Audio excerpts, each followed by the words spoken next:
seeking forgiveness and a second chance. That's what she came for. But some things can't be undone. A year ago, I discovered my wife's affair. I didn't confront her, didn't demand explanations, didn't give her the chance to lie to me one more time. Instead, I packed my bags, filed for divorce, and left quietly, without a fight, without a scene, without looking back. I moved to a quiet town in the hills, far from the life we built, far from the memories that no longer felt like mine. I told myself I wasn't running. I was just choosing peace over pain. Maybe that was a lie. Maybe it was survival. Either way, I never looked back. Now, after all this time, she's standing at my doorstep filled with regret, voice shaking as she whispers the words I once would have given anything to hear. But that was a lifetime ago, and the man who loved her doesn't exist anymore. We met in our mid-20s, the kind of love that felt effortless, like we were meant to find each other. She was sharp, ambitious, and had this way of making every room brighter just by walking in. I was steady, reliable, the kind of man who believed in commitment, in building something real. After 3.5 years of marriage, I thought we had it figured out. We weren't perfect, but we were solid, or at least that's what I told myself. I worked as a director in a technical sales company. It wasn't glamorous, but it paid well and gave us a comfortable life. My job required travel, sometimes for weeks at a time, but I always came back, always made time for us. And she seemed to understand, or so I thought. At first, everything was normal. She'd call me when I was out of town, send me photos of our dog curled up on the couch, tell me she missed me. I never had a reason to doubt her. But looking back, the signs were there long before I noticed them. The late nights started gradually. She'd say she was stuck at work, finishing up reports or meeting with clients. I believed her. She had always been career-driven, always wanted to prove herself.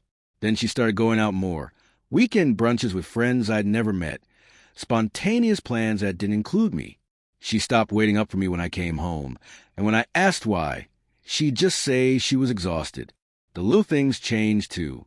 She started dressing differently, not just for work, but all the time.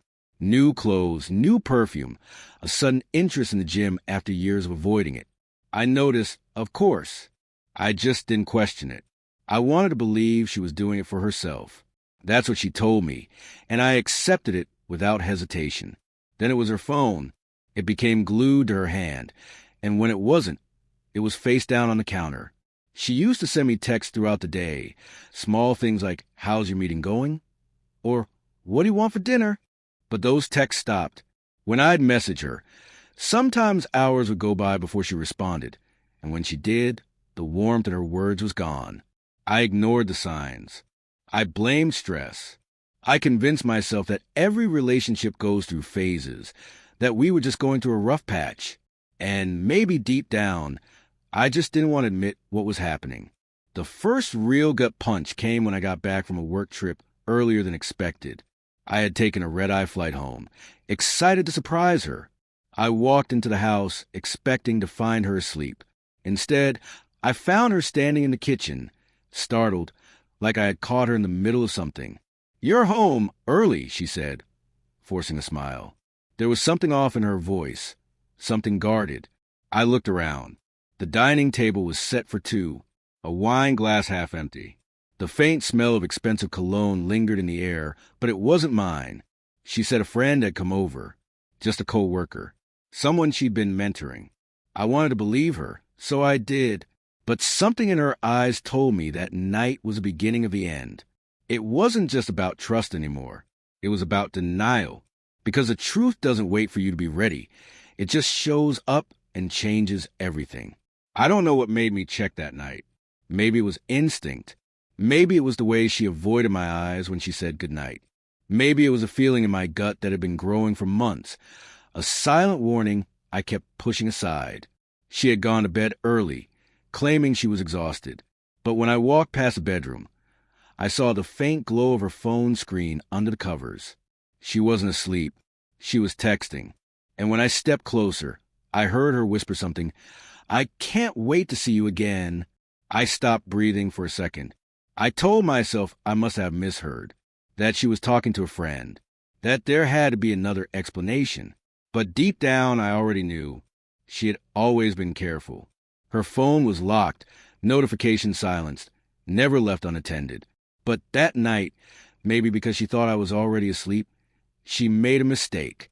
She set it down just for a moment, screen still lit, and I saw his name. It wasn't a random friend. It wasn't a co-worker she barely spoke to. It was her boss, the man she'd been spending late nights at the office with, the one she always talked about so fondly, the one she insisted was just a mentor. Something inside me snapped, not anger, not heartbreak, just clarity. I walked out of the room, sat in the dark living room, and stared at nothing. I could have checked the messages, could have woken her up, demanded an explanation, forced her to admit the truth. But I didn't need to, because I already knew what they would say. Instead, I sat there for hours, playing every moment from the past year, fitting the pieces together like a puzzle I never wanted to solve. The sudden work dinners, the secretive texts, the way she pulled away little by little until the space between us became too wide to ignore. By the time the sun started to rise, I had made my decision. I wasn't going to fight for someone who had already chosen someone else. I wasn't going to demand answers that I already knew, and I wasn't going to give her the satisfaction of knowing she had broken me. So I did the only thing I had left. I left. I didn't leave in a rush. There was no slamming doors, no shouting, no desperate pleas for the truth. Just quiet decisions made in the early hours of the morning in a house that no longer felt like mine. I packed only what I needed, clothes, my laptop, my documents. Left my wedding ring on the nightstand. No note, no explanations. I didn't need to say anything. She'd know. Before I walked out, I stood in the doorway for a moment, looking back at everything I was leaving behind.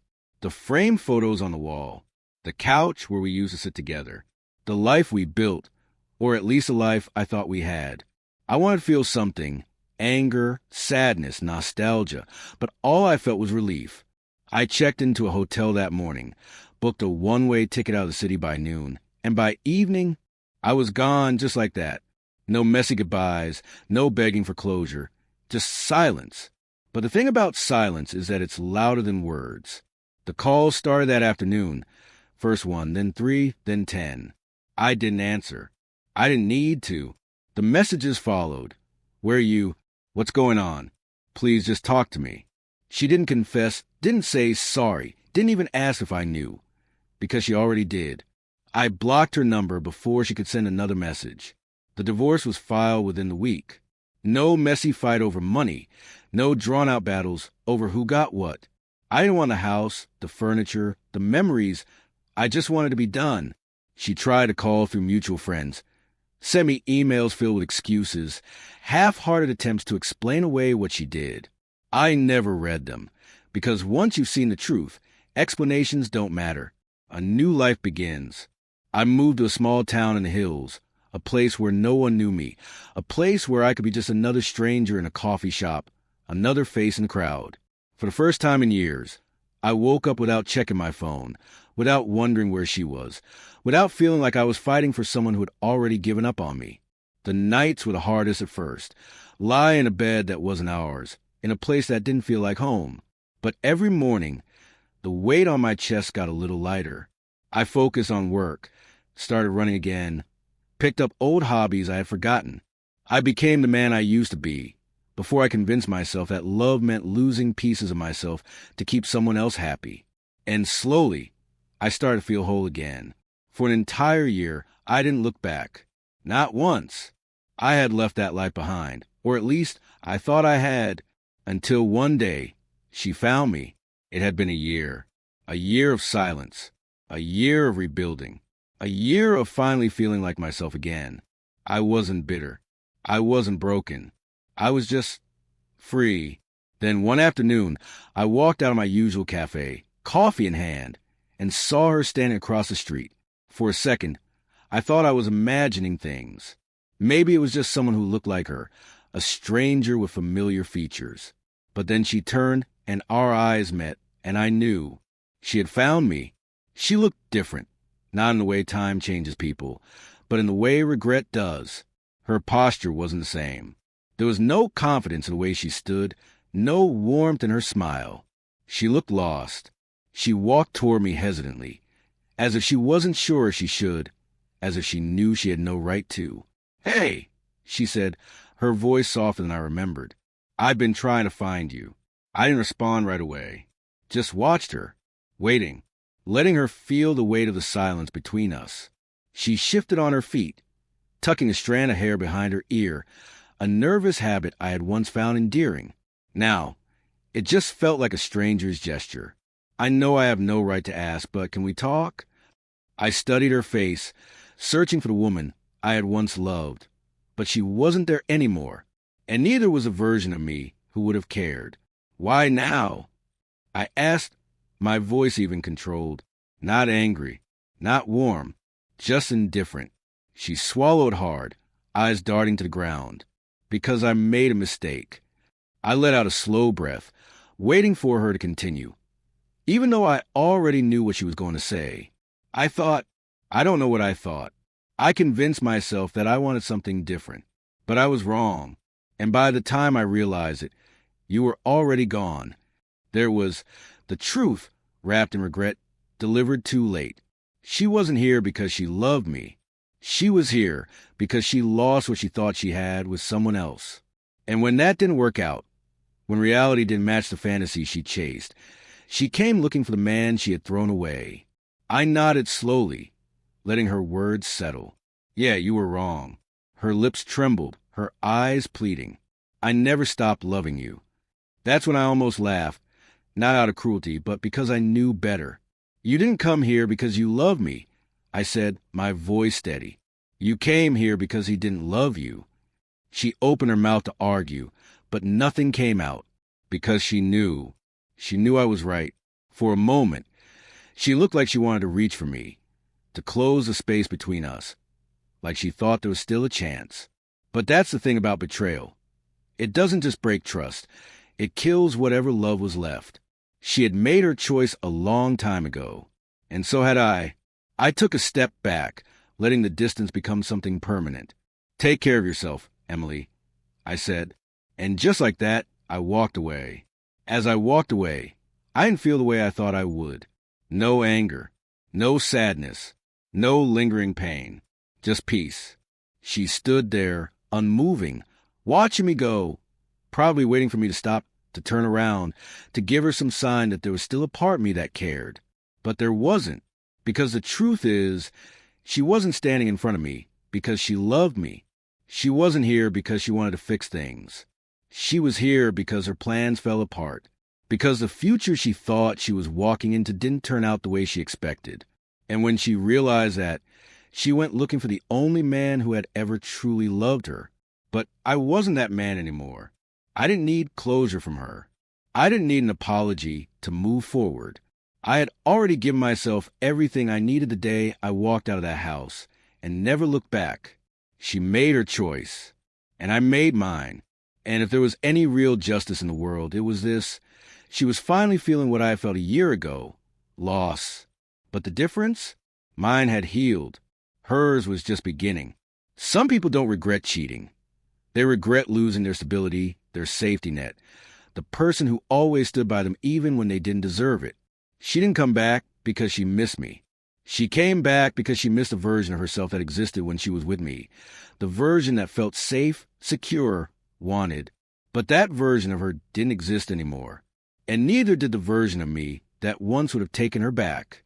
And that's why you never wait for someone to realize what they lost. If they truly loved you, they would have never risked losing you in the first place. So if they ever come back, just remember this. They don't miss you. They miss the way you made them feel. And that's not love. That's regret. And regret? That's not my problem anymore.